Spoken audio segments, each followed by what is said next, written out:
My name is Sharon, and thank you, Deida, for having me on your YouTube channel. And here's my 5 top tips for getting back to school ready.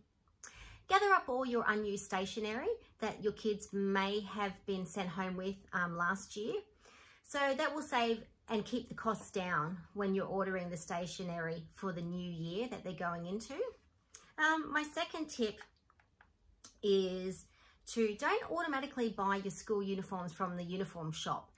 Sometimes it can be more cost effective to go out to, say, Best and Less or Kmart and get the uniforms from there. They don't have to be exactly the same as long as they're the right colour. I find that keeps the cost down in uniforms. Number 3, don't leave it till the last minute to find that you haven't got the right hats or the right socks. For instance, my son's going into his last year of primary. He needs a different colour hat. So, and all those little things like school socks, what they wear last year, they might not be willing to wear this year. If you have a daughter, you might find that they often change their minds.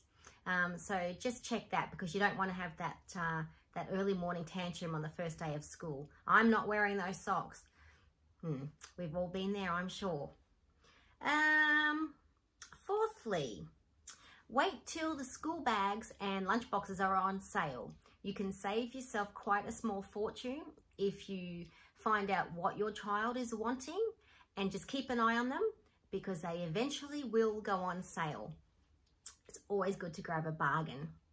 And my last one is try and have all your uniforms, your lunch boxes, your drink bottles, everything ready the week before you go back to school. It's great to start the new year off feeling organised and efficient. And if you start that way, it hopefully will carry on that way. All right, all the best. Bye.